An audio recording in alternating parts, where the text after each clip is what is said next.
Hello, Cameron Best reporting for the Geelong Advertiser, where the new iPad has just been launched in Geelong. The first in Australia, the first in the world to see the new iPad. Let's take a look. So here it is, the new iPad. Let's turn it on and see what makes a difference.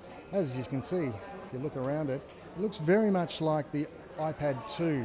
It's a little bit thicker, but otherwise pretty much looks the same, and I don't really agree with a lot of people who think that it has to change every year. I think this is a pretty nice design, pretty sleek industrial design. Got the beveled edges, the speaker, which was criticised a little bit in the iPad 2. It wasn't as good as the original iPad, so it'd be interesting to see whether it's been improved or not on the iPad, well, iPad 3 or new iPad, whatever you want to call it. So if we have a look in here, here's the screen, and as you can see, there's the Geelong Advertiser, and I can tell you now the screen is amazing.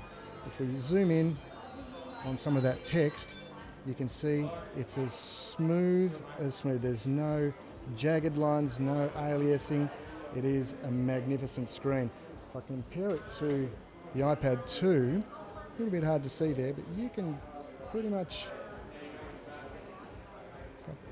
put that up there. I don't know whether you can see that or not, but it really is a huge difference if you compare it to the old screen on the iPad 2.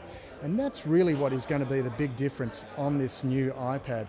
The other thing is you've got new cameras on the back there and the front. It shoots high definition video, and this is what's going to make the big difference. You've got a beautiful screen, you've got high def cameras on the back, and so this becomes really a content creation device as opposed to a consumption device that the older models would have been.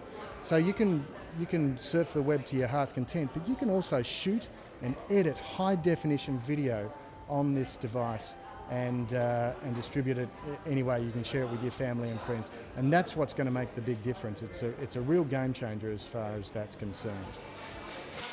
And here you can see a bit of video shot directly on the iPad. This is the iPad rear-facing camera.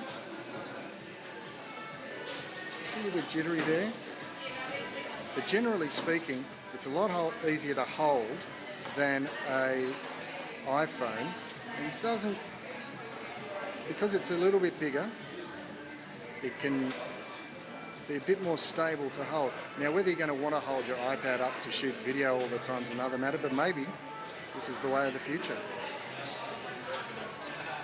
The 4G, it's not in Australia. Why not? And will it be soon? Yeah.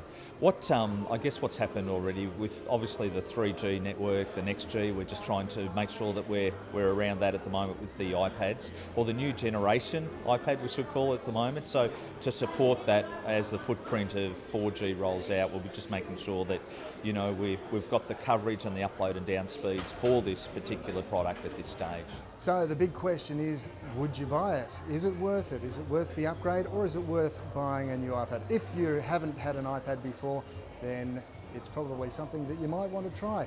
Apple are really pushing it as a post-PC, something that you can do everything on if you're into emails or surfing the web or reading books, making and shooting videos and sharing them with your friends. The iPad is something that you can do all of that on, and so much more with all the apps as well.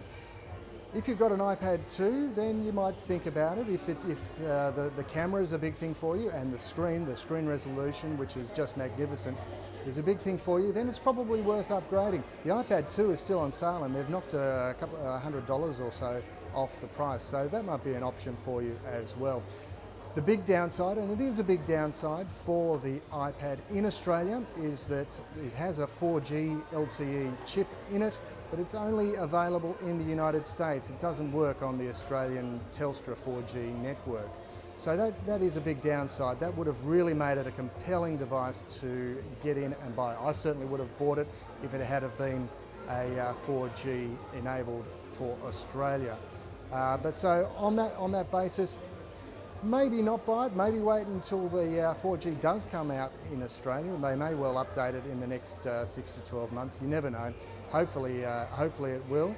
Otherwise, maybe the iPad 2's for you, unless you really want that beautiful screen and that gorgeous 1080p high definition camera to shoot videos and edit them on the one device.